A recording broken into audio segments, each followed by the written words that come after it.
Hello everyone, how are we doing tonight? I'd like to officially welcome you to the Northern California Finals for the NFTE West Youth Entrepreneurship Challenge. My name is Jyoti Rani, and currently I'm a third year at UC Berkeley in the Management, Entrepreneurship, and Technology program, studying both computer science and engineering, as well as business. I'm the founding vice president of Berkeley's AI incubator, and my background is in deep tech. So I have worked at quantum computing startups for the past 2 years, and currently I'm working at a healthcare startup. Most importantly, I was among the first group of students that participated virtually in the NFTE Youth Entrepreneurship Program back in 2020 when I was a national finalist with my business idea, ShareStuff. ShareStuff was an international platform that automated the process of matching donors to schools that needed educational materials for eco-friendly donations. NFTE's Entrepreneurship Challenge is a core aspect of the NFTE program, and if you're here today, chances are you already know how crucial the entrepreneurship mindset is to the success of our country's economy, our communities, and most of all, our young people. NFTE knows that preparing our youth to be career-ready and future-focused as learners, entrepreneurs, and engaged employees helps them to recognize opportunities in the face of obstacles. The entrepreneurship mindset that I imbibed from the NFTE program, it was ignited by our NFTE educators that places students like myself and the many that are here today on a bold path of discovery and achievement, creating this ripple effect that positively creates positive feedback loops in these communities. And that's what these young competitors and their dreams represent here today. Whatever path brought you here today, know that you have the power to transform the lives of young people through entrepreneurship, just like the support of our generous sponsors. NFTE is incredibly grateful to all of our sponsors. So let's begin by giving them a big warm round of applause to our generous hosts for this event, evening's event, SAP.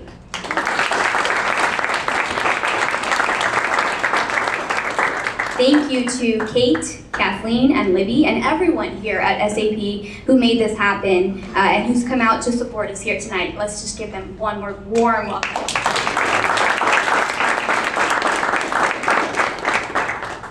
Next, we want to especially recognize the support of the sponsors of this challenge, including our presenter, EY, our signature sponsor, Shopify, our associate sponsors, the Citi Foundation, PayPal, and Santander. Thank you so much for making this event possible.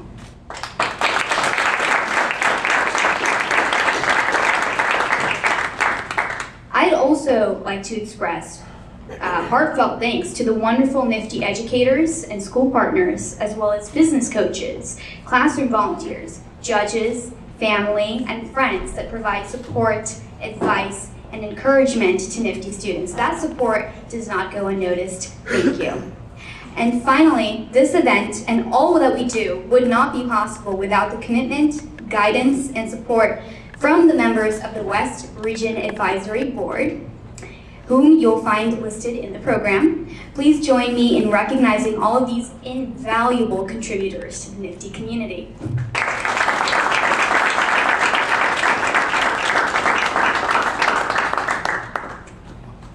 So today is the culmination of many long hours of hard work from our finalists.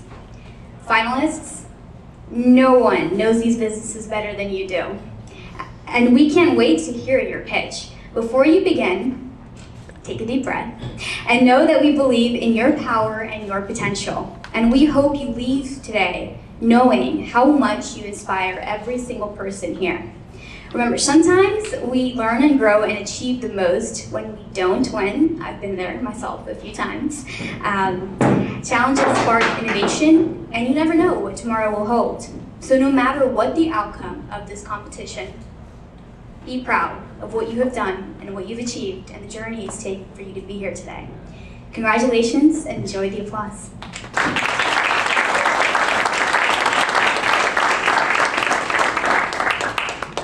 Are we ready? Here we go. To judge the challenge, we have an esteemed panel of experts who have volunteered their time. Please help me welcome the Head of Corporate Social Responsibility Americas for SAP, Kate Booth. Private Wealth Advisor from Goldman Sachs, Samantha Brill.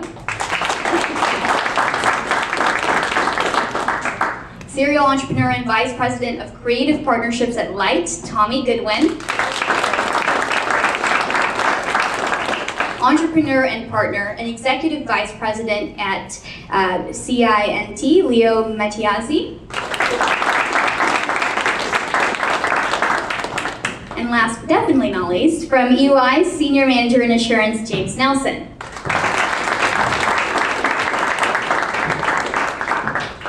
Judges, thank you so much for sharing your time and your expertise here today. We know our finalists will truly impress you, and we do not envy your job. Now for a brief review of the rules. Each presenter will have exactly 7 minutes to present their pitch deck to the judges. Our timer will show a green card when there are 5 minutes left, and a yellow card when there is 1 minute remaining. If time expires before they finish, a red card will be shown and a bell tone will be rung. After each presentation, judges will have 3 minutes to ask questions. Again, a yellow card will be shown when there is 1 minute left, and a red card and bell will be rung when time is up. We will provide a few minutes between presenters for our judges to make the necessary notes and record their scores. I'm excited to announce that our second place winner today will receive $1,000, and our first place winner will take home $1,500. Woo! Then they will both automatically move on to compete in the national competition in October. All right, let's start the challenge. To present their business plan for MindMender, please welcome Justin Ho from Silver Creek High School in San Jose. Hi, I'm Justin, and this is MindMender, Free Therapy, Future Leaders. Now before I start this pitch, I want to talk about a friend of mine, Jared. Now Jared had grown up in a very abusive household. His father was an alcoholic, and his stepmother was very abusive towards him and his older brother.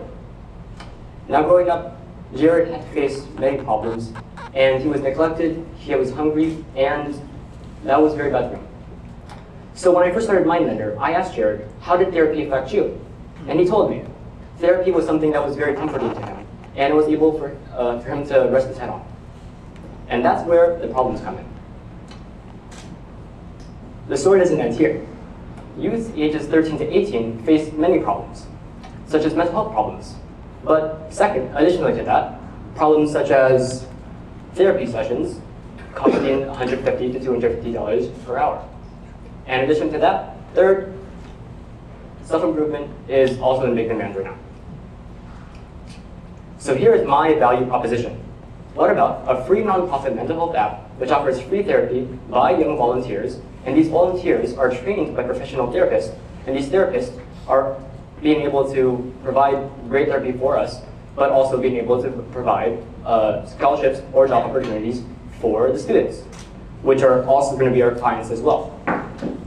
So here is my underlying magic. Payment. The payment is completely free, offering $0 in terms of like anything you're buying. But we're also going to be able to make money through grants, donations, and fundraisers. Additionally to that, we're also going to be making money through collaborations with businesses, such as other nonprofits for mental health as well. And as for connections, we're going to be collaborating with as many therapists as possible who are in the sphere of nonprofit organization. And our therapists are going to be building strong connections with our volunteers, our clients, and our users. And our opportunities are going to be volunteers are going to be able to gain valuable job opportunities or scholarship opportunities. And they're also going to be able to have strong therapeutic and psychological skills.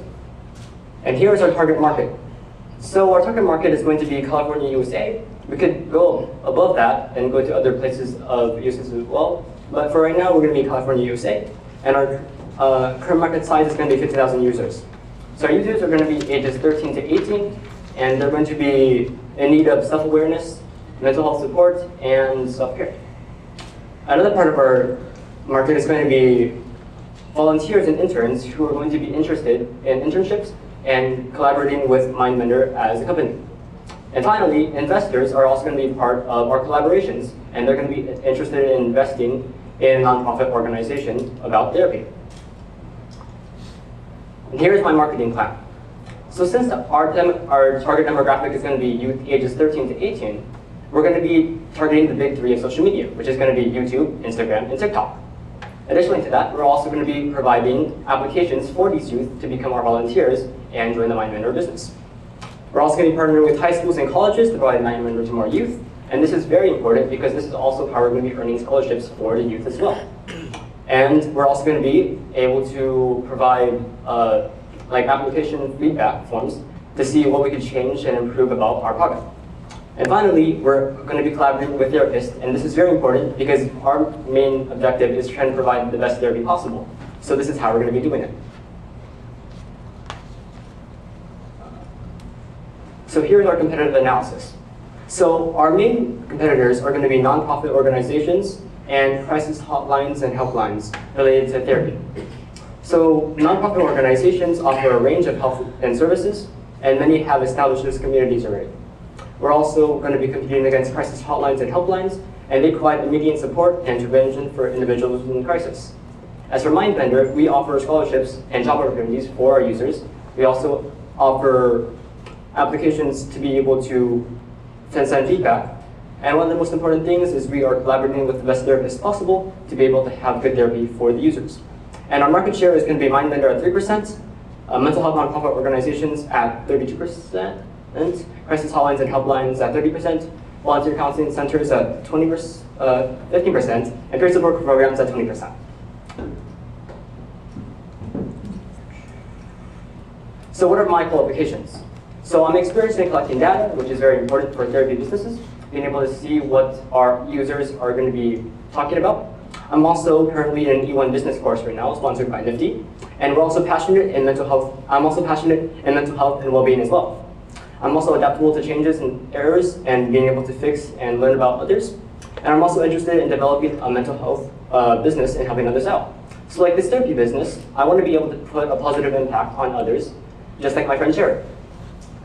So this is going to be our cost structure. So our revenue model is if volunteers, interns, and clients value the service provided, they will encourage donations in the fundraising market. We're also going to be collaborating with other companies as well, so that's also going to be another source of income. Our cost structure is going to be annual rate $10 to $50 per donation. Our total COGs are going to be $0 and it's a nonprofit. Our contribution is going to be $8,000. Our fixed expenses is going to be $10,000 a year. And our break-even unions are going to be 300 donations and tips a year. And that's going to be calculated through the $10,000, so we like divide by 300, so 30 is like, which is the median between 10 and 50. And we're also going to be having our initial development expenses are going to be $10,000 to build the initial framework for the business. And our variable costs is going to be $30,000 for like the collaborations with volunteers. So our current status is we're still in the ideation phase. We're still researching planning programs and structure for the volunteer training. We're also exploring potential fundraising strategies for the partnerships and support program. We're also and for our future plans, we're going to be recruiting volunteers for our internships and programs. We're also going to be piloting this program in a small environment first to see how it affects. And we're also going to be seeking funding through donations, fundraisers, and we're also collaborating with other organizations to be able to sustain and launch the program. This is Mindbender, free therapy, future leaders, and thank you for listening.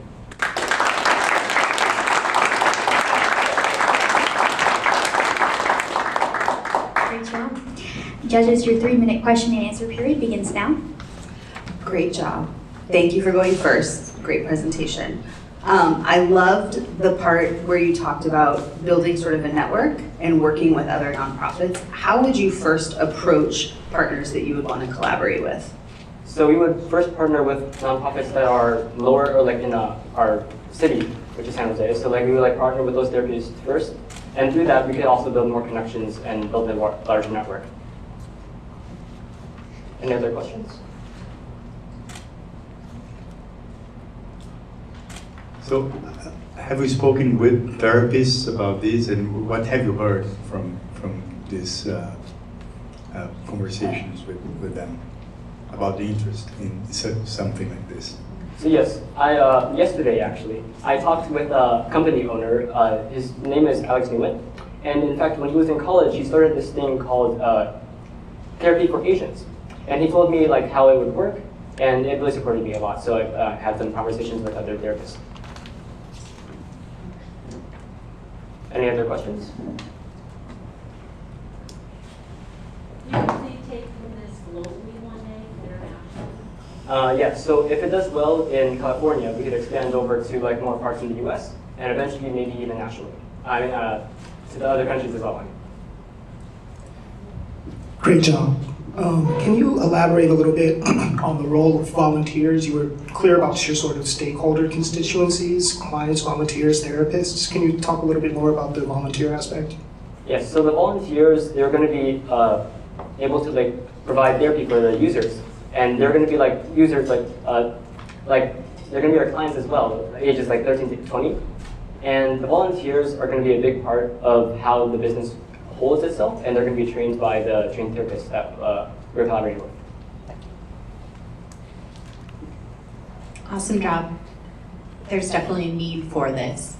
I'm curious about how you're going to go about recruiting the therapists who will eventually train the volunteers. How are you going to make those connections? Do you have qualifications for those folks? Anything like that? Yeah, so since I was like collaborating with like a therapist yesterday, it's like I have like building more connections with other therapists, and through that I could like have a larger network.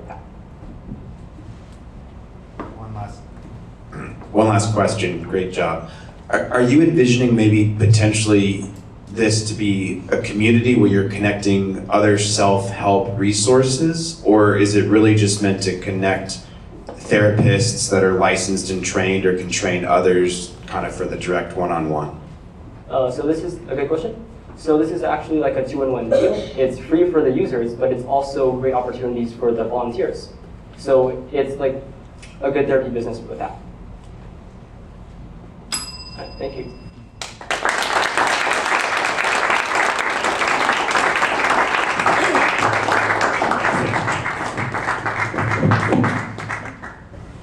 We'll just give our judges a little time to jot down any notes.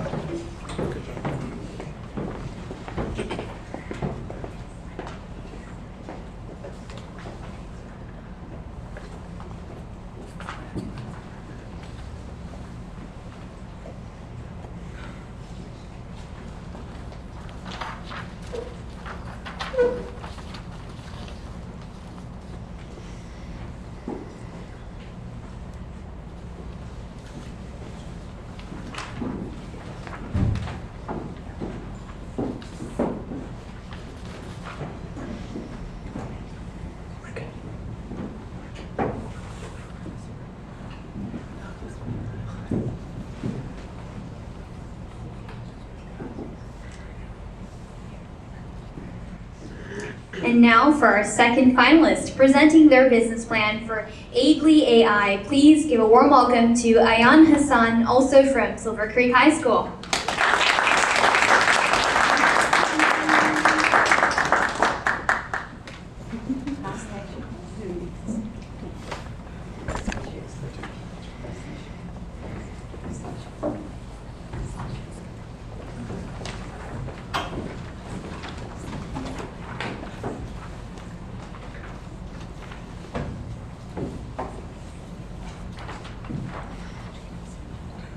Hi, my name is Ayan Hassan, and I'm from Silver Creek High School. My business is Aidly AI, unifying patients, unrivaled healthcare. So the problem that I'm trying to address here actually stems from a personal problem of mine. One time when I was 7 years old, I traveled to Wisconsin, and unfortunately I had a horrible allergic outbreak there. My care didn't quite qualify as emergency care, but it actually did qualify as urgent care. And I was stuck on the couch for 2 hours just in agony while my parents were trying to find somewhere that I could go. And then finally, when we found a place and I got the adequate care I needed, we got surprised with a medical bill at the last second because our insurance didn't cover it. So I thought to myself, how can I solve this problem? And I uncovered some interesting statistics. Only about 20% of cities in the United States actually have an urgent care center in them, and the average urgent care bill in those cities is around $241 out of pocket. And without insurance, that price only continues to skyrocket. So my value proposition is this. Aidly AI is an app that utilizes AI to analyze a text prompt in which you give it. So you'll enter a text prompt into the app, and it'll comb through a database of urgent cares in order to find one that suits not only the location you're in, but also matches it to your insurance to maximize value for the user. So the underlying magic behind this is a 4-step process. First, our AI interface will analyze the text prompt that you give it in order to determine if it's suitable for urgent care. Once it determines that, it goes into our back-end engine where it compiles a lot of databases, has a lot of databases of urgent cares and insurances. It covers it, and then it returns you results. After it returns you results, you're free to go wherever we refer you to, and that's counted as a successful referral in our books. And the process starts again when a new case is presented. So for our target market is pretty diverse, but to sum it up in one sentence, it's going to be people with non-threatening life conditions who are also seeking to get the most bang for their buck. So this includes athletes, travelers, parents, and also college students. On the college students part, it's mainly because they're trying to save value, and especially athletes being nationwide, they need that sort of rapport whenever they go around in order to have that support. For our marketing plan, in order to get this to our target market, it's going to be a 6-step process. First, we're going to have a first wave of advertising. This is just to get our name out there and establish interest in the product. With this, we're just trying to attract some of our early adopters, like I mentioned before. Using that interest that we established in the product, we create brand and credibility, and this allows us to actually create a digital online presence. So this includes your LinkedIn, Facebook, Instagram, etc. And using those social media platforms that we actually connect with, we can network and create strategic partnerships with not only urgent cares, but also insurance companies. This can lead to a whole host of benefits for users in the future. From there, after we built a brand and have networks, we can adapt to whatever comes in the future using the connections that we built. In terms of our competitive analysis, we have 4 main competitors in the space, them being ZocDoc, Solve Health, NextCare, and MinuteClinic.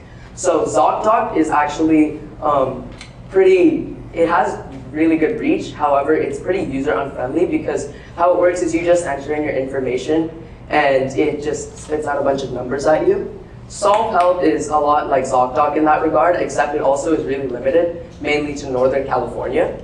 And then NextCare and MinuteClinic do have pretty good customer service. However, they're incredibly limited because they're a subpart of their own organization. For example, MinuteClinic is a subpart of CVS, and CVS is quite local.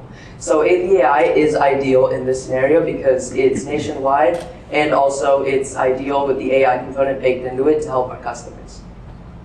In terms of my qualifications, I've always been really passionate about finance and also the healthcare field I've taken an interest in. I'm finishing up a successful year of Entrepreneurship 1 at NFTE with the help of my mentor, Mr. Butler. I do have a lot of experience with coding and app development in the past. I've taken a lot of classes and I've also gotten a lot of help from some of my best friends. And also I'm the CFO of a local nonprofit in our area called Wellness Impact. So I do have a lot of experience with multitasking and organizing tasks. Now moving on to the cost structure of the business. So our revenue model is going to be a freemium model where we offer the free version of the app, just bare bones, to our customers, and that is completely free to use. However, there is going to be a premium version to this, which is going to be $8 a month. This number was based on other subscription services and also average urgent care prices in the area. And so our cost of goods sold is going to be about $2.50 per premium user. So we're expecting around 1 in 20 users to be a premium user. So it's going to be 25 cents per normal user, $2.50 per premium user. And so our contribution margin for that is going to be $5.50 per user. Our fixed expense is going to be around $50,000 a year. This is just going to be to maintain our AI database, keep it updated, update our urgent care and insurance database, and paying off employees. So our break-even units, when you calculate that, is going to be around 758 premium subscriptions per month. And the initial development expenses just to build the supervised learning environment for the AI and stuff like that is going to be $200,000. In terms of our current and future plans, so currently we're still in the ideation phase. However, we have big plans for the future. As you can see on the graph to the right, Using data that we compiled over average sales, we think that our break-even point after the initial development expense is going to be around 7.5 months. So using this, we want to construct key relationships with large urgent care chains. That's going to be our first step. That's going to be part of our marketing plan when we get to the networking stage. Not only urgent care companies, like I mentioned, we also want to partner with insurance companies so that we can just introduce a whole host of benefits to the user and potentially just get as much reach as we can. And then after we see success in the US, we could potentially go worldwide with this product and just get everyone around the world help the care that they need so they don't have to go through the same experience I did 7 years ago. That is Aid the AI, unifying patients, unrivaled healthcare.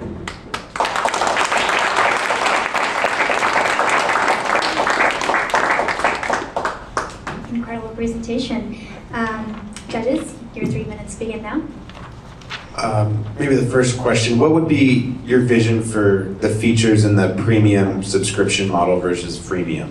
Yeah, so that's a great question. So the premium version of the model is going to have extra features. So the bare bones model I was thinking is just going to have it's going to have the AI model still baked into it. However, it's also the premium model is going to add extra things. These include wait times, being able to see specialists at the areas in order to get your best care, and also just reviews and all these sort of extra perks to make sure that you know the urgent care better that you're going to. That's the main features of the premium version. Are there any other questions? Really well done, very compelling presentation. Your customer acquisition strategy was very heavily reliant on an advertising approach. Do you have a sense of what your customer acquisition cost would be, or what you're looking at there relative to that? Because in your COGS you had it at about $250, but I'm guessing you don't have that built in there, or do you? So that's actually a great question. For the customer acquisition cost, since our marketing strategy is actually so heavily advertisement reliant, this is going to be part of the initial development expenses. That's where I included those calculations because advertising is expensive. So yeah, that's why the big wall of $2,000 is there. This is also to push out the product. I have a question to dig a little bit into that development cost. I'm really happy to hear that you're investing in building out the language model and really going there, because that would be the basis of your AI conversations. How will you do that? How would you start that process? Yeah, so starting that process is going to be difficult. I've also done a lot of research on AI. I think it's a fascinating subject. So what I'm mainly going to do for building these development costs is not only I'm going to do a lot of research and try and come up with it, I'm also going to reach out to some key partners. Like, I have a lot of friends who work in the AI field, so I'm going to reach out to them for some help as well. So it's only a matter of time before I really build that out, make the language model, and just make this as user-friendly as possible. So I think final question. You mentioned that advertising is going to be or marketing is going to be your initial entrance into the space. How are you going to target that to each of your audiences, right? So college students and more broadly other people. How do you do targeted marketing for each of those segments? So in terms of targeted marketing, what we can do there is this kind of is reliant on inside the ad. So when we make the ads and we push this out, we can explain what our target market is, and also for those insurance companies, like inherently, people want to get care, like especially like I mentioned earlier, college athletes. They travel around a lot, so when they see that this is a way for them to get that care that they need quickly and also save as much money as possible while getting that care, they'll inherently look at the business and be like, wow, this is something that I should download. Thank you. For Indie Pen Kids, please welcome Leilani Liang from Galileo Academy in San Francisco.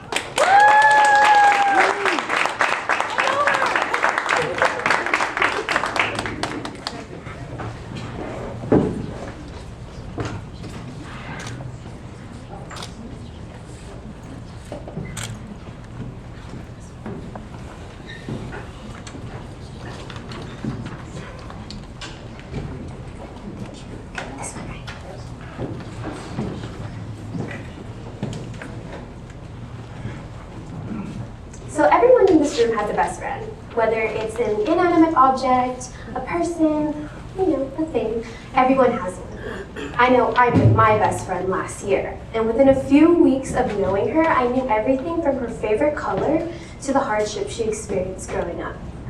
Something that really stuck with me was her experience growing up with autism and how hard it was for her mother to kind of teach her self-sufficiency, to be independent on her own. So I created Independent Kids. As a parent, there is no guidebook on how to raise a child. So how does a parent of a child with autism teach their child to be self-sufficient? Well, with Independent Kids, the subscription service that sends you boxes every month with challenges that can be implemented into their lives with basic life skills. So what is the problem? Parents do not live forever, and as much as we want them to take care of us, they don't. And for parents out there who have children with autism, there are not enough resources out there to teach them how to implement basic life skills into their child's schedule. While doing some research, I discovered that 90% of children with autism have sensory issues. Whether it's visual, physical, or auditory, they have them, which hinders their ability to learn, not only at home, but in a classroom setting. So with Independent Kids, with the subscription service, you will receive 4 boxes a month. Every week you will receive 1 box. Like the box right there on the table, which has a sort of folding kit, which comes with a folding tool and instructions and a shirt.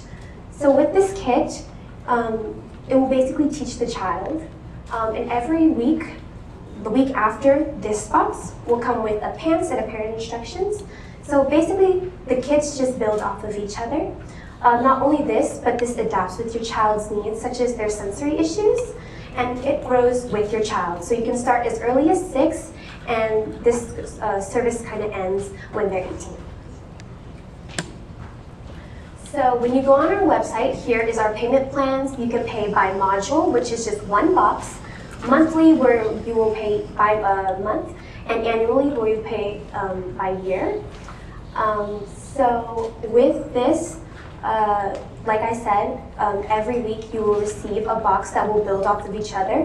1 month is one sort of learning instructions. So here's my target market. There are 9.5 million people in the US with autism. Out of that 9.5 million, 1.5 million are children with autism. My specific target market will be the parents of the 1.5 million who want to teach their child how to be independent. So here's my marketing plan. It will be a B2C marketing plan where I will be selling on my online shop right there at the bottom. And I would like to start a marketing campaign where I send a sample of my box to influencers with children with autism so they can review my product on their platforms and share their experience and how it worked for their child. So here are my competitors. Both of my competitors are very well known in the autism field. However, my very first competitor, Organization for Autism Research, they're only based in an educational setting, which doesn't teach them independence at home. And not only that, but they have no physical kits. So the child cannot touch the kits, they can't learn hands-on. Same as my other competitor, Milestone for Autism Resources. They are also very well known, and they are made for at-home settings. However, they have no physical kits for the children to learn with, and both of my competitors don't come with a subscription service, so you'll keep having to buy every single time you want to have a kit. So what are my qualifications? So with Startup Academy, I have experience in running events such as the Canopy Project, which is a mural painting project for students to better the environment at our school. And not only that, but I also have friends and family who have autism, like my best friend right here, who was my inspiration for this project. So here are my EOUs. For 1 box on average, or 1 module, it will be about $30. And minusing the credit card processing fee, cost of goods, my contribution margin will be $20. With all of my fixed expenses, it will take 79 modules or sales to break even. So here are my current plans. As you can see, I already made the first kit, so that's not there. But I want to better educate myself on the autistic spectrum, so I can make kits not only for children with mild to moderate autism, but for children who have more severe autism as well. For the future, I want to work with partnering with organizations and resources that work with autism. And I would also like to find funding for my project, and in the future, mass production, where I will be making boxes, not at home, but at a warehouse or something. Thank you so much. This is Independent Kids. Discover independence with independence. Thank you.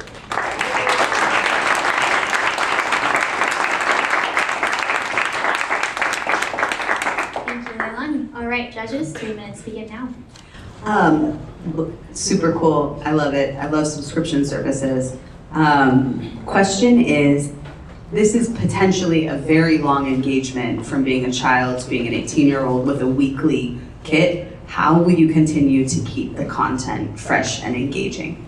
Well, I hope to have someone on my team, like a project director, who will be coming up with new ideas, new kits, new educational stuff to learn. So just to keep the, new stuff coming in.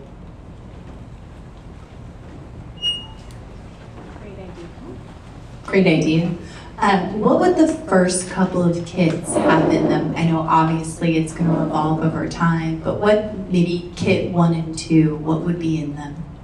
So the kit on your table right now actually has a folding tool if you'd like to look at that. It also comes with a shirt, so that's kind of like how I mentioned earlier. The folding kit, which would come with a shirt, and then next week would come with some pants so they can learn how to fold that, and then the week after that will come with some socks because I fold my socks. So, and then maybe the week after that would be like a blanket. Yeah, that would be what would be in my first kit. Excellent idea, congratulations. And have you thought of other organizations that you could partner with, the type of people or organizations you could have around this business in order to help you come up with this program, constantly new ideas to keep the kids engaged and the parents interested in continuing the program? Actually, yes. While doing a coaching session with some people, I learned of someone who was a part of an organization called Autism Speaks. They share for autism awareness, and I was hoping to partner up with them, so because they also work with children as well, and not only children but adults.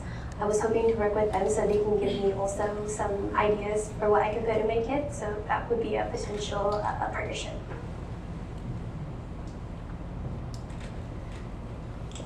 Great idea. So I believe you said your marketing is going to be heavily leveraging influencers and influencers who have family members with autism. Have you identified a group of influencers that fit the model that you'd be able to engage with? No, not yet. That's I would like to educate myself further on that. But I do know there are some people on TikTok who do share their journey of experiencing autism, not only people themselves, but parents with children, which was why I decided to market via social media.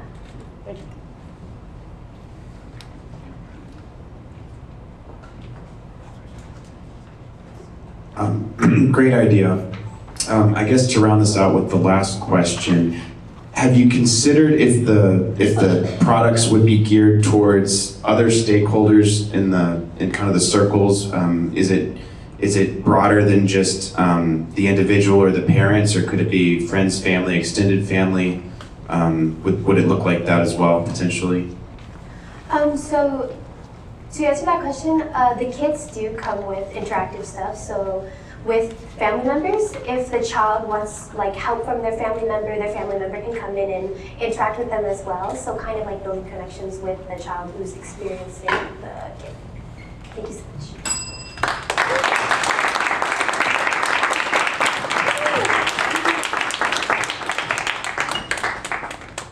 Alrighty, now for our fourth and final competing business, presenting their business plan for NutriShell, please welcome Dorothy Ho and Kimberly Tran from Abraham Lincoln High School in San Francisco.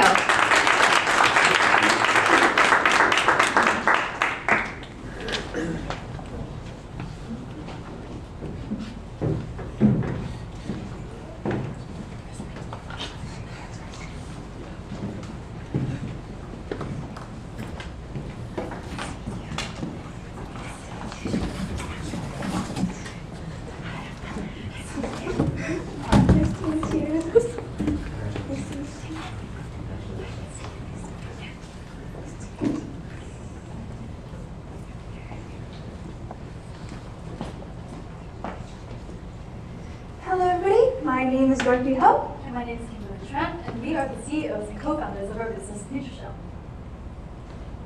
Do you often cook omelets or sunny side up eggs for breakfast? What do you do with the eggshells afterwards? Do you throw them away? Well, we don't blame you if you do. According to Science Direct, 8.5 million metric tons of eggshells are thrown away into extra waste per year. As stated by the Environmental Protection Agency, noise pollution is required to get rid of this extra waste, which can actually impact our bodies and the environment around us. Speaking of environmental harm, did you know that most fertilizers have chemicals in them? Chemical runoff caused by fertilizers can cause algae clumps in the water. Algae clumps can take oxygen away from the water and harm our marine life and the ecosystem. These two problems greatly impact women who enjoy gardening, as they often purchase chemically based fertilizers.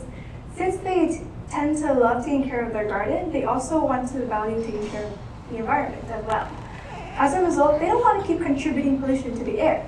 But sadly, there are not enough organic garden nutrients for them to purchase on the market. This leads us to our business idea. Our organic fertilizer is made up of eggshells, lemon zest, and dried flowers. These three ingredients are pounded up into fine powder and then mixed together to be easily distributed into the soil and plant roots. As stated by Masterclass, calcium is required for plants to grow. Therefore, our lemon zest and eggshells can boost calcium and also lower acidity rates in the soil. Lastly, our dried red rose petals can add a nice pleasing scent to our fertilizer.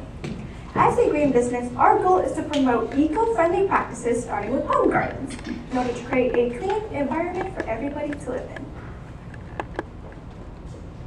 So here are a few things that make us unique.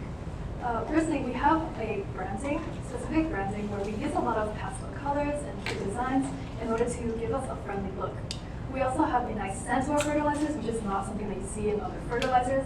And the whole idea here is that we want to be friendly to your house. We want you to bring our fertilizers indoors and be fine with that. We also have our delivery method, which is all local. We don't ship any of our products in order to lower our emissions. So we hand deliver all of our orders that we get by walking, biking, and scootering throughout San Francisco. For our target market, according to the Census Bureau, our total market size is 110,077 women living in San Francisco. We target women between the ages of 35 to 44 years old who enjoy gardening in their homes or apartments. As they enjoy gardening, they value taking care of the environment. As a result, they often purchase garden supplies, such as mini rakes and shovels, and also eco-friendly products such as solar-powered lights. Additionally, they tend to enjoy decorating their homes in nice pastel colors. So the main way that we want to promote our business is primarily through social media, since those in our target age range use a lot of social media. We also plan to put posters up around San Francisco to hit our location target market. And we want to encourage current NutriShell users to share NutriShell with their friends, since I know a lot of gardeners have their in-groups online or in person that discuss their gardening and discuss different products to use. Using key metrics, we plan on measuring this through social engagement rate, through likes and comments, and also the number of flyers distributed per month. Moreover, for purchase marketing, we plan on using visual merchandising in the forms of aesthetic packaging and also sales promotions at a cheaper price to attract customers. To measure this, we plan to measure the number of goods sold per month. Lastly, to keep customers coming back for more, we plan on using sales discounts once in a while. By doing so, we can measure the number of returning customers. So this is our competitive analysis, and two businesses that we wanted to highlight are Nuclegrow and Nature's Vitality Farms. So one thing that sets us apart from them is our packaging that I briefly mentioned earlier. We put a lot of thought into the design of our packaging just to make users feel less intimidated by it. Our competitors use bulky white packaging that they clearly do not put a lot of thought into. We also have our delivery method, as mentioned earlier, where we want to lower emissions as much as possible.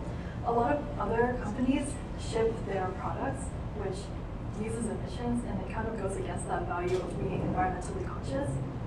And lastly, we have our ingredients, which are simple. We don't really add anything extra. definitely no chemicals, and they're simple, they're easy to understand, but we also thought them out.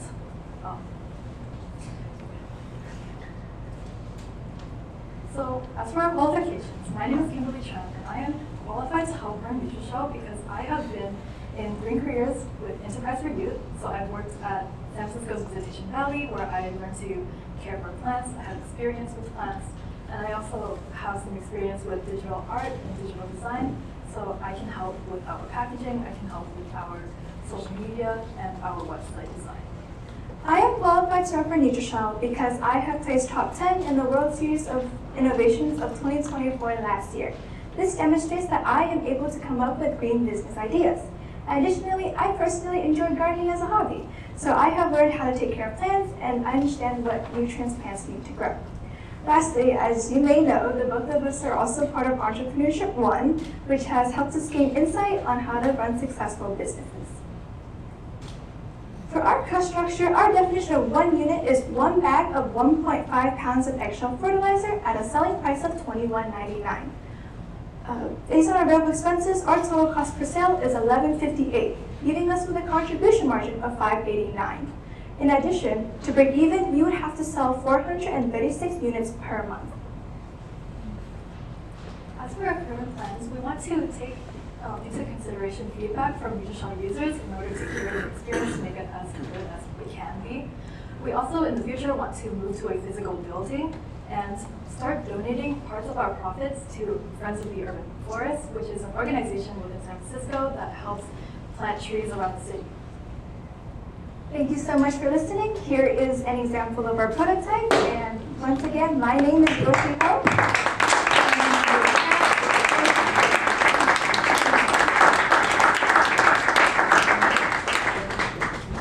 Alrighty, judges, take it away. Yeah, just a quick question on the supply. So I think you had mentioned the statistic about how much eggshells are thrown away or wasted. Have you considered if there's any, I don't know, ways to obtain those from a donations perspective? Yes, we plan to, not exactly donations, but we plan on sort of partnering with a dim sum specialist restaurant, in which they have agreed that if we pay them, they would be able to give them their eggshells, since they tend to use a lot of them, and so they usually throw it away. So they could just give it to us, and you could pay to use for our fertilizer. Have you thought about marketing? So obviously you're starting with home gardeners, but there are a lot of organic farms that are smaller. Have you thought about scaling this? California is a big agriculture state. How would you think about growing this larger?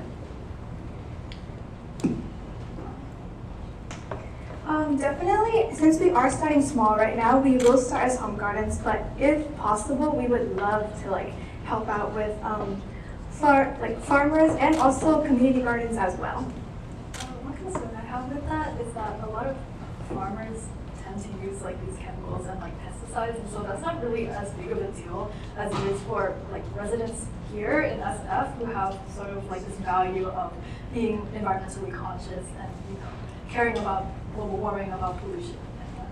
Of course, if possible, we would like to encourage them to use more organic waste.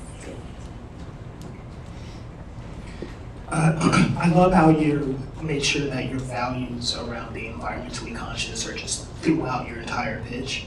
How will you go about building your distribution network of pedal-powered, delivery? For this, could you clarify maybe a little bit more? Yeah, so you said that all of your products will be delivered by hand, via bicycle, or walking. Because of the nature of the speed of delivery in that case, I imagine you're going to need to have a fairly robust network for distribution. How will you go about building it? We would definitely, since we are the only ones in our business right now, we would try. Of course, we would have to make sacrifices and work hard just to deliver those methods, but we are definitely willing to go beyond just to help our customers get what they want. To add on for that, we have a plan for where we're going to set up, and it's in the heart of San Francisco, so everything won't be too far. It shouldn't take very long to go where we need to go.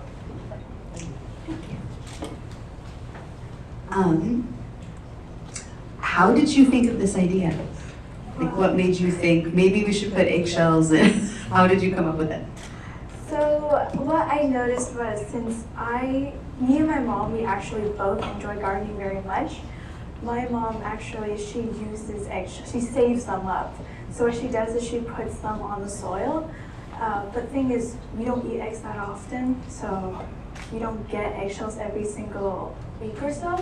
So what I just thought of, I would research on, or we would research what kind of nutrients plants would need. So we discovered that eggshells and the zest actually help. So like we were just like, oh, it could work.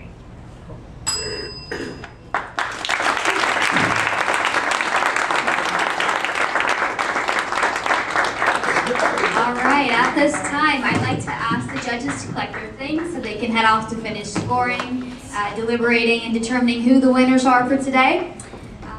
As the executive director for our region, I am so privileged to be here to recognize a few people who deserve some very special praise. We have the honor to select both an individual and a corporate volunteer of the year from our region each year, who then become nominees for the Nifty National Volunteer of the Year Award. Presented at the Nifty National Challenge in New York City this October. This year, our individual volunteer of the year has over the course of 5 years devoted over 200 hours of her time to serving as a business plan coach, judge, and mentor for the Nifty students in the San Francisco area. She has played a pivotal role in shaping the entrepreneurial aspirations of these young individuals and helping them to explore the confidence and skills necessary to navigate the competitive business landscape. Her boundless enthusiasm, coupled with her profound impact on the community, truly embodies the spirit of volunteerism at its finest. I am, of course, talking about Nikki Tran Deliva. Sorry about that, Nikki. She's a true spirit of volunteerism, making her an invaluable asset to our organization and deserving candidate for this prestigious honor. Moreover, Nikki's commitment extends beyond local boundaries as she readily volunteers for virtual events across the country, showcasing her willingness to serve and support wherever there is a need. Nikki is an exemplary role model whose contributions merit recognition and celebration. It is because of volunteers like her that the Nifty experience is so special for our young entrepreneurs. Nikki, if you could please join me up here, I want to thank you. Nikki Tran Deliva.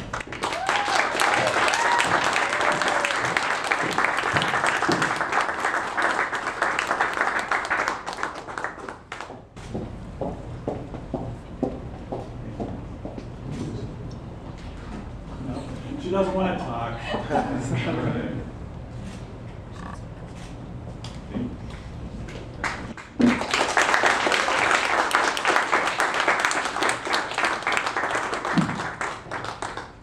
She does do a lot of talking. I've seen her in virtual presentations, and she's good. Thank you, Nikki, from the bottom of our hearts for your example as a leader and volunteer for our students and community. And it should come as no surprise that Cathay Bank is our corporate partner volunteer nominee this year. Cathay Bank has been steadfast in its commitment to advancing the Nifty mission since 2008, primarily focusing on support in Los Angeles while extending its reach across the West region. Cathay Bank's dedication goes beyond financial assistance. Its employees actively engage as volunteers, contributing their time and expertise to empower Nifty students, alumni, and teachers nationwide. Through this collaboration effort, Cathay Bank not only provides essential resources, but also fosters a culture of mentorship and support, enriching Nifty community and nurturing entrepreneurial spirit among its participants. We are proud to partner with Cathay Bank, and while they'll be accepting the award in Southern California competition, in June. We wanted to acknowledge them here for all their continued work and support Nifty West, for Nifty West. Thank you, Cathay Bank. Is there somebody here from Cathay Bank? There was somebody registered. I don't know. I didn't get to meet them before, so I just wanted to make sure. I wanted to recognize them if they are here. I guess not. Nifty volunteers help our teachers and our youth in so many ways. To learn more about how to become involved in Nifty, like Nikki or Cathay Bank, don't forget to register before you leave. Look for the volunteer QR code at one of the tables or click on the link in the online program. We would also be remiss this evening if we did not take a moment to shout out another cornerstone on which our program is built, our amazing Nifty teachers. Our teachers are highly skilled, disciplined, and passionate educators who exemplify excellent content knowledge, classroom management, and believe that an entrepreneurial mindset can change a student's life. And we are proud to have so many incredible educators supporting our students in the Western region. I know we have some wonderful Nifty teachers here today. Teachers, could you stand and be recognized?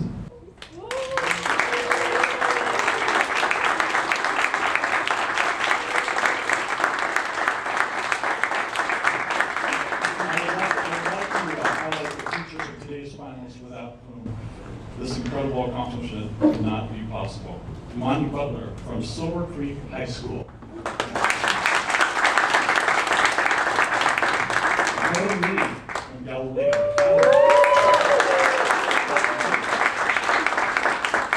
And Lee from Abraham Lincoln High School. Thank you all. Thank you again, teachers and volunteers, for all you do for Nifty and for our young entrepreneurs. And now I'm really excited to introduce our next guest and tonight's keynote speaker, who has also done so much for Nifty West. Ruben Resendez is a distinguished entrepreneur, community leader, and philanthropist from San Jose, California, with a passion for innovation and a dedication to community service. Ruben has made significant contributions in both the business and local community. As a founder and CEO of one of the fastest growing digital marketing firms in the U.S., Ruben has helped numerous businesses grow and thrive in the competitive online marketplace. His enterprise and digital strategies and his commitment to excellence have earned him recognition as Silicon Valley Business Journal's top 40 leaders under 40. And we can clap for that. He's also been nominated as Ernst & Young's Entrepreneur of the Year and landed his company multiple times on the Inc. magazine 500 fastest growing companies in the United States. Beyond his professional accomplishments, Ruben is also deeply committed to giving to his community.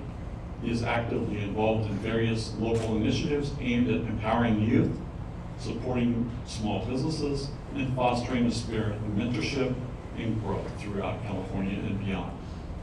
Ruben's life mission, and this is what I'm most proud of him about, is to inspire others to elevate their lives. We're also proud to have him as a member of the Nifty West Advisory Board.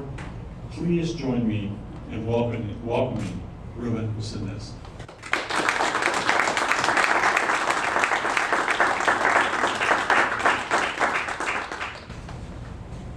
Turn my cell on over here.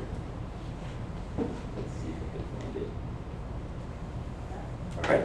How do we sound? You sound okay? All right. How am I going to follow up all those presentations from those people? Can we hear for those students that presented here today? Oh my goodness.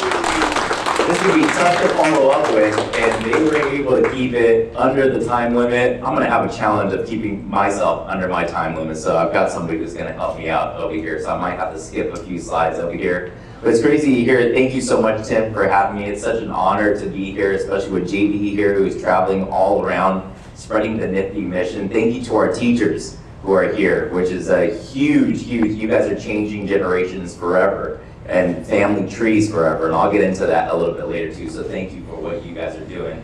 I wish I had one of you guys as my teacher back then, because it's interesting to hear all these things that Tim was talking about, and kind of some of the things that we accomplished. Let me tell you about me, so it's kind of interesting. So I grew up on the east side of San Jose, which most people would say is the wrong side of the tracks. Nobody in my family were ever entrepreneurs or anything of that sort. You could see nobody in my family really cared about their health either. So I'll get into that a little bit later as well. But also dropped out of college. I'm not saying, the kids that are here, that are in high school, I wouldn't recommend it whatsoever, because this is why I had to go through so many different challenges. I hung around the wrong crowd as well. Hanging around the wrong crowd, I started doing the wrong things as well. So eventually I got introduced to the world of entrepreneurship in the financial services firm, and that's where nobody in my family's ever been an entrepreneur, nobody in my family's ever lived on 100% commission, but I got introduced to this financial services firm that taught me about the word entrepreneurship. And then all of a sudden 2008 hit and all my clients dried up. The financial crisis hit. So all my clients dried up in 2008. I've got about $300 to my pocket. I don't know where my next check is going to come in because I'm living on 100% commission. And then I find out that I'm also going to be a father at the same time. So great, got $300 to my name. I want to be a father. What do I got to do? I got to go and get a job. So I went and looked on Craigslist and found this internet marketing company that was doing lead generation for internet marketing. And that's when I got introduced to the whole entire world of internet marketing. I didn't know what it was whatsoever, but then I went and got introduced to it. It was interesting. I fell in love with it over 15 years ago and loved it. But that entrepreneur spirit never died in me. Once I got introduced to the world of entrepreneurship and the door opened, you can never close that door again. So that's why I'm so excited to see some of these young adults that are starting to get introduced to the world of entrepreneurship and opening that door at such an early age. It wasn't until later that that door opened up to me, and that made a huge effect on my life.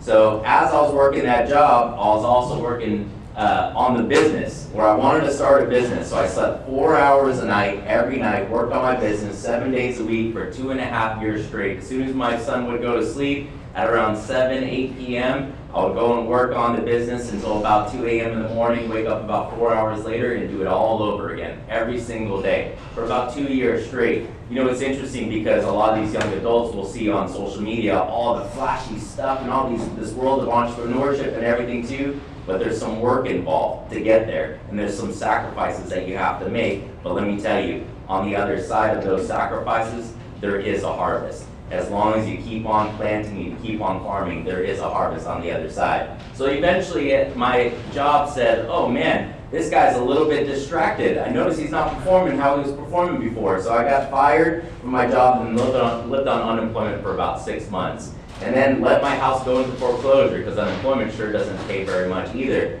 And then moved my son and I back into my house in my early 30s with my parents, where my old posters are still on my room and lived in the same room. It was so embarrassing that I had to do that. So I went so far down that I went on to food stamps and went to provide health insurance for my son, because my parents don't come from any money. My parents don't have any money. My mom worked graveyard just so she could make $2 extra an hour, and I never really saw her during the day. She would be sleeping during the day, and then she'd be working at night, and then my dad worked during the day too. So I wasn't going to go and ask them for money. So I went on to food stamps to provide for my son. So at rock bottom, I learned and implemented the 3 core principles I'm going to talk about today, which resulted in what you just heard us talk about. We grew this internet marketing business from $500 to now we're on track this year to do over $50 million in revenue. So it's crazy because I hear that we're giving $1,000 to these people and these kids that are starting businesses. I started my business with $500, and now it's $50 million in revenue this year. Isn't that crazy that every single student who is up here presenting, they have that same opportunity? Man, what your life could look like over the next 12 months, over the next 24 months, if you really take this seriously. So we grew the internet marketing company, also 4 years in a row, made the Inc. 5000 list of 5,000 fastest growing private companies in the US, was Silicon Valley Business Journal's top 40 leaders under 40 in Silicon Valley, nominated Ernst & Young's 2023 Entrepreneur of the Year Award. And that's all cool, and that's all, and I say all that, not to say, oh, awesome, great stuff, Ruben. I say all that because You guys are opening up the door for the word entrepreneurship in all of these students, and you parents that are here that are supporting this cause, and NFTE that's supporting this cause. It's making such a big ripple effect in so many different lives that you may not understand it now, but I wish somebody came to me at that early age and talked about entrepreneurship and talked about the possibilities and what could possibly happen, because growing up, I thought I had to do whatever my parents did. And that's how I grew up. In high school, I thought like, oh, well, my last name's Resendez, and I don't really look like how that CEO looks, and I don't really talk like how that CEO talks, and nobody in my family's ever done this thing called entrepreneurship or build businesses, so that's just not in our cards. It's just, it must be genetics and something in the family line. That's why those people are like that. And that's how I grew up, and that's how my family also cultured us to think. So it's interesting because one person in every family line stands up and says, this stops now. We are no longer gonna live like this. We are no longer gonna live in lack. We are no longer gonna live in unhealthiness. We're no longer gonna live in unhappiness. My family is gonna be successful from here on out. There's one person that stands up, and it's interesting because maybe one of these students here today is that one person that stands up in their family line that says, my family tree will be different forever. In my family, I'm that one. But what is the core principles? I'm not gonna go into all of them because I don't have all the time to go into all of them, but the 3 core principles I wanted to go into is associations are everything, don't discount your struggles, and what is the perfect morning. So I'm gonna give you 3 simple things that I implemented that made the world of a difference. But the biggest one that made the world of a difference are associations are everything. So the people we associate with, the people who we listen to, the people who we take advice from, the people who we hang out with, the friends that we hang out with determine our whole entire future. If I want to see what your future is going to look like, all I have to do is look at the 5 people that you spend the most time with, and guess what? I will know what your future is going to look like, because it's going to look like all the other 5 people that you hang out with. So Jim Rohn, who's the one who had trained and mentored Tony Robbins, he says, you're the average of the 5 people you spend the most time with. So if you think about that, who are the 5 people that I spend the most time with right now? The 5 people I spend the most time with. You know, at that time it was maybe my mom, who would always watch the news before she would go to sleep, and she would see killings, stabbings, murders, and all the news. You hear that on the news, that's all you hear on the news. There's all the bad stuff, killings, murders, and then she would wake up, what's the first thing that she would watch when she would wake up? The news again, killings, stabbings, murders. So every time I try to walk out the door of my house, she would always say, be careful, be careful.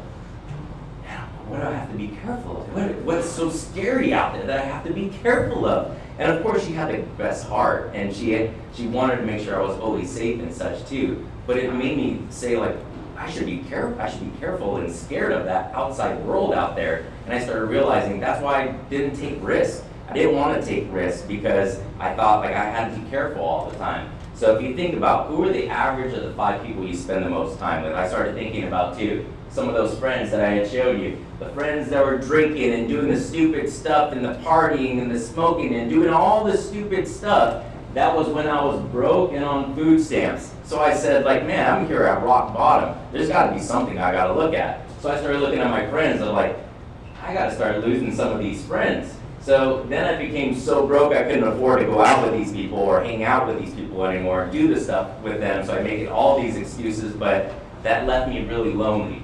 And you know, leadership is a lonely road. And sometimes we'll go and do the wrong things just to not be lonely. But good thing, there's YouTube University. YouTube University came to save the day. And I said, all right, I don't want to be lonely anymore. So my associations became motivational speakers on YouTube, and books I would read just obsessively. I would say, all right, I'm not doing anything. It's just me and my son, and when my son goes to sleep, I'll work on the business, but I also got to feed myself with some stuff. So I watch all these YouTube videos, motivational videos, Joel Osteen, and Grant Cardone, Ed Milet. I would just be obsessed. I would just watch it all the time, everything. Every time I would cook dinner, I would be watching these motivational videos and I would read these books and audiobooks. So eventually, they became my friends. So all of a sudden, as those became my associations, my business started doing well enough now. We could hire our first 2 employees. Those are our first 2 employees. Got a couple of friends together and said, all right, you know how to do coding, you know how to do development. You know how to do marketing? All right, let's get together and let's go and do this thing. So it's not just myself. So eventually the business started doing a little bit better over there. And then the more I grew myself, and the more I grew my associations and leveled up my associations through YouTube videos, motivational talks, audiobooks, then all of a sudden the more my company started growing. So it was interesting how that started to work out. And then all of a sudden, when you step into leadership, you lose some old friends.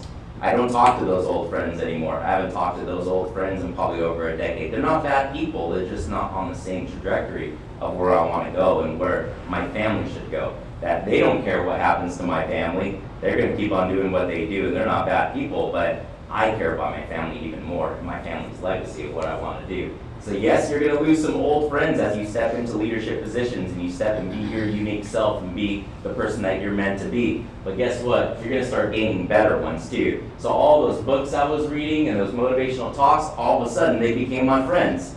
Ed Milet, personal friend. Ron Carpenter and Pastor Hope Carpenter all became friends. Grant Cardone, they became friends too. These are people I would be watching on videos all the time and obsessing about and reading their books. Brandon Dawson, all these guys started becoming my friends that are living at a whole nother level. And my associations, all of a sudden, this guy from the east side of San Jose has these associations that are over here and flying in private jets and all that, and they're my friends now? Like, that is crazy. How does that happen? It's because I started becoming obsessed about personal development and associating with the right people. So that's what it comes down to. I'm not going to be able to go into all these principles because I'm going to start wrapping it up here. But what I really want to get to, and this is a quote that I really love from Steve Jobs, is that you can't connect the dots looking forward, you can only connect them looking backwards. So you have to trust that the dots will somehow connect in the future. You have to trust in something, your gut, destiny, life, karma, whatever. This approach has never let me down and has made all the difference in my life. So no matter what challenge that you're going through right now, it'll all make sense eventually at some point. It'll all make sense and the dots will start coming together. And I started looking back at it. I'm so glad I grew up on the east side of San Jose because now I'm so passionate to inspire others to elevate their lives. Of like a guy like me who grew up on the east side of San Jose that got fired from his job can build a business with $500.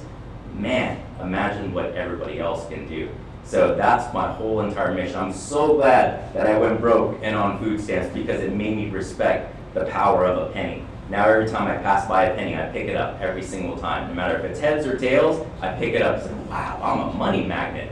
All of a sudden, I start looking at things a little bit differently. And if I would have never went broke, who knows what would have happened? Who knows if I would have respected the penny in that way? But what I'm here to tell you is this, and I'll scroll through this all the way to the end in closing, is that what I've learned is to divorce the story. You know how I was talking about in high school, I used to think whatever my parents did, that's what I was destined to do. That success and entrepreneurship was not for me because I never saw anybody. That was the story I was telling myself. So I had to divorce the story and marry the truth.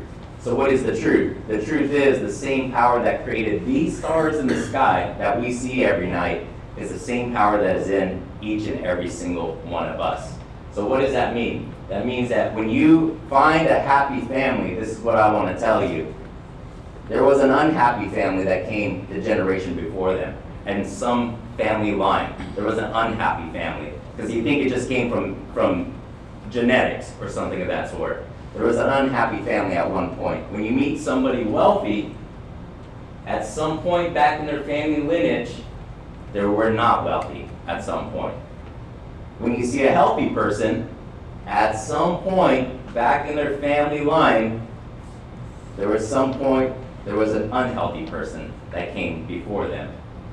But then the one shows up, the one that says, this stops now. My family is no longer going to live like this. My family is going to be the successful family. The Resendez last name will never be the same because I am going to stand up. We are going to be healthy individuals. We're going to live in abundance. We're going to change the world. We're going to inspire others to elevate their lives. We're going to go and make a difference with our lives. We're going to do something great with our lives. And this last name will be forever changed. And this whole entire family tree will be different. So in every family, there's one person that does that. there's one person that stands up and says, I'm gonna be the difference maker.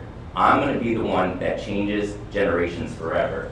So in every family there's one, the one person that changes the family tree forever. In my family, I'm the one. And in your family, you're the one here too. You are the one. You're the difference maker. That's why you were put on this earth, to change your family forever. And you are special. You have greatness within you. You have potential you haven't even seen yet. And every single person in here has that power to make a difference and make a change. So you are the one. Thank you for having me, guys. I appreciate you.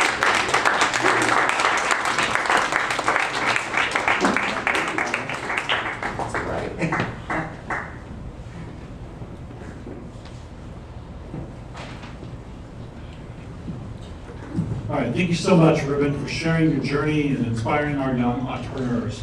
And now, it's a moment we've all been waiting for. I'd like to ask all our finalists to join me here up on the stage area.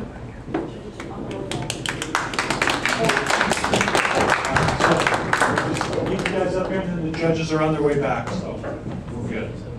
What was the experience of pitching your business like?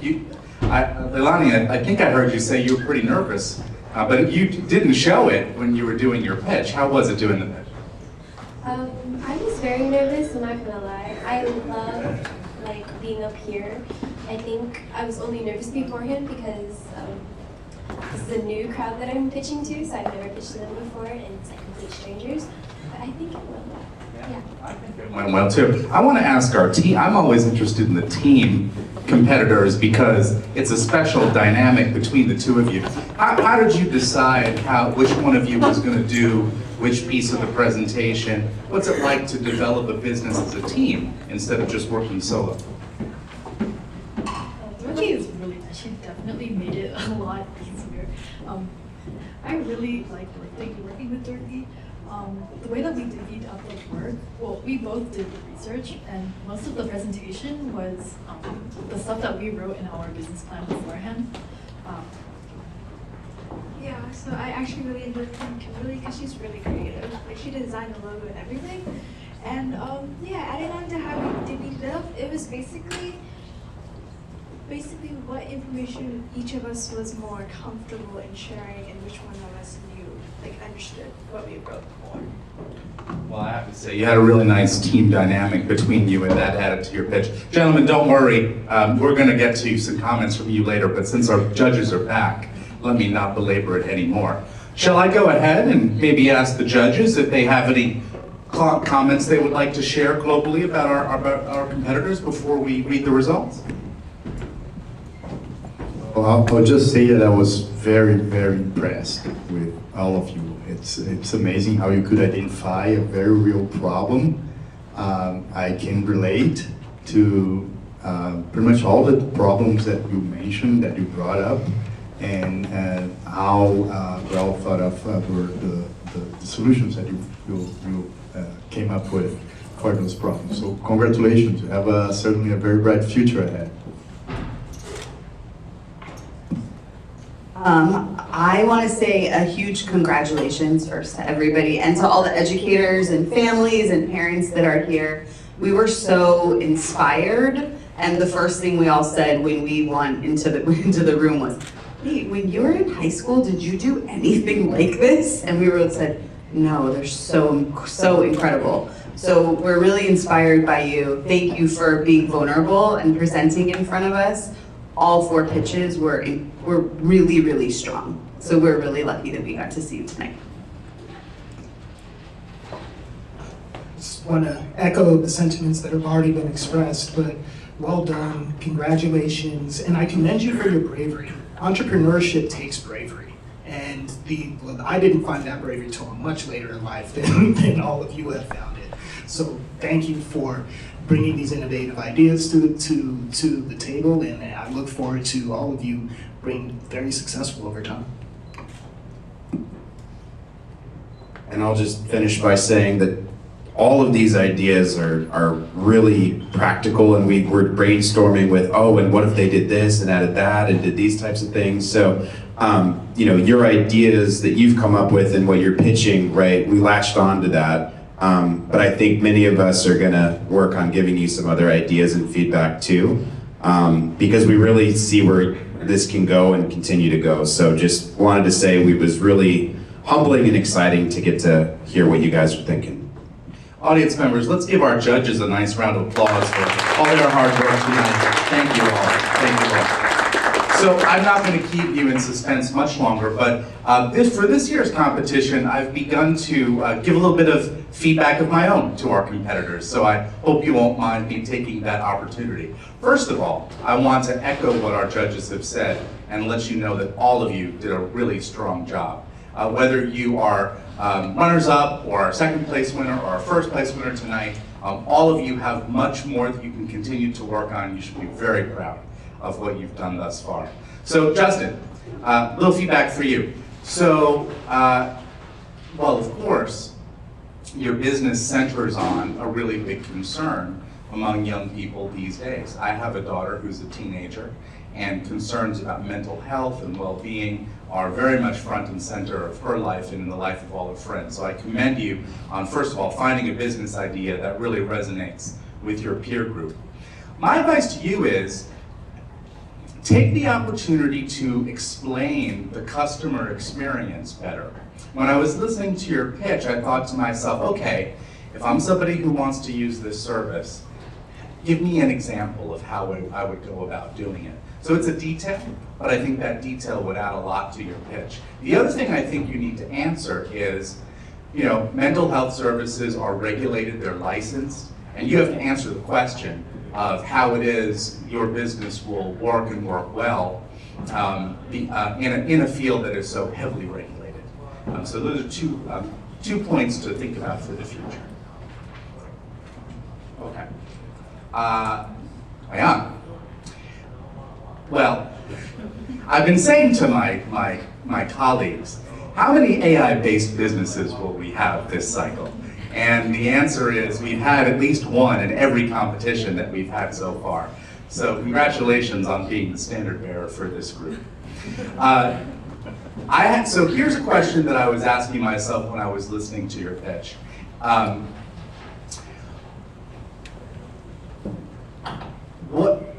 What is the differentiation between your business that would make me want to pay for it when what I would do is just open up my phone, Google or the map function, and type urgent care near me. That's what I would do if I needed urgent care.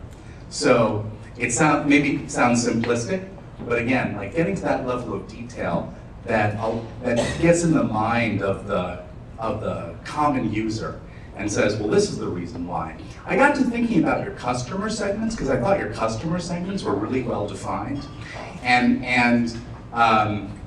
gave me a kind of a window into why you could get people from those specific customer segments to subscribe.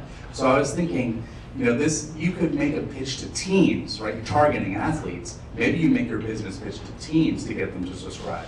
So I think there's another element there that you could develop a little bit. But great business, and of course the AI angle is very of the moment, so congratulations for that.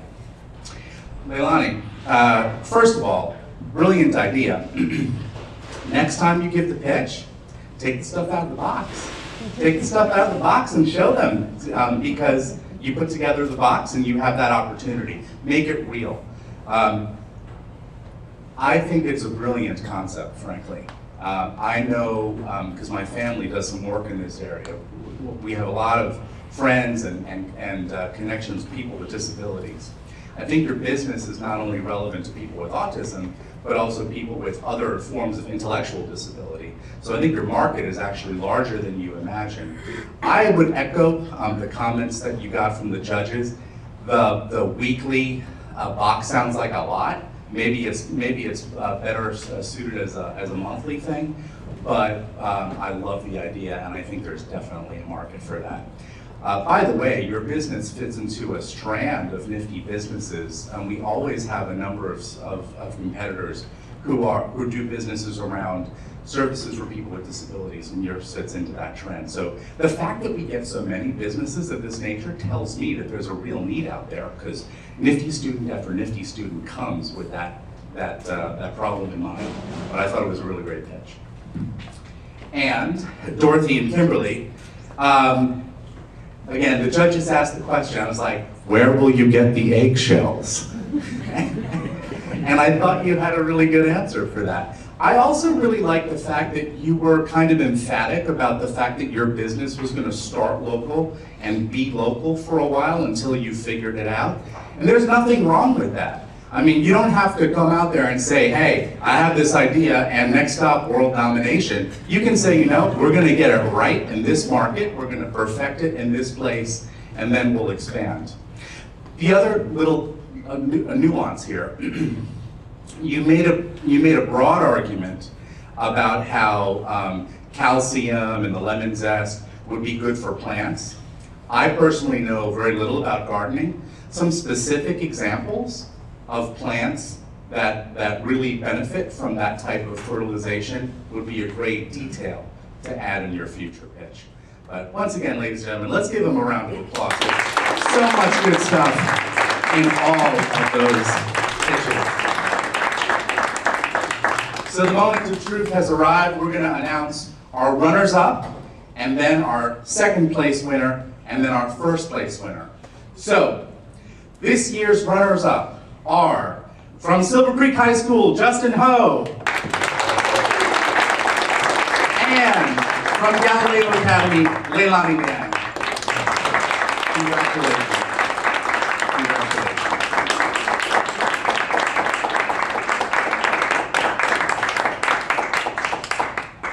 All right, next, winning $1,000. Today's second place winner is from Silver Creek High School, Ayan Hassan.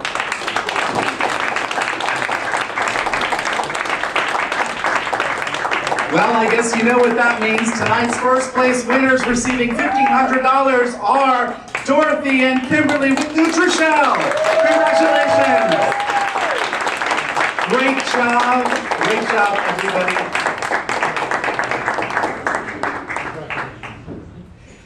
That concludes our ceremony for tonight. Thank you again to our judges, to all of our educators, to the families and friends who have supported our students. We are so proud of all of you. Congratulations to those of you who will be proceeding on in the competition, and we will see you again next year. Good night, everyone.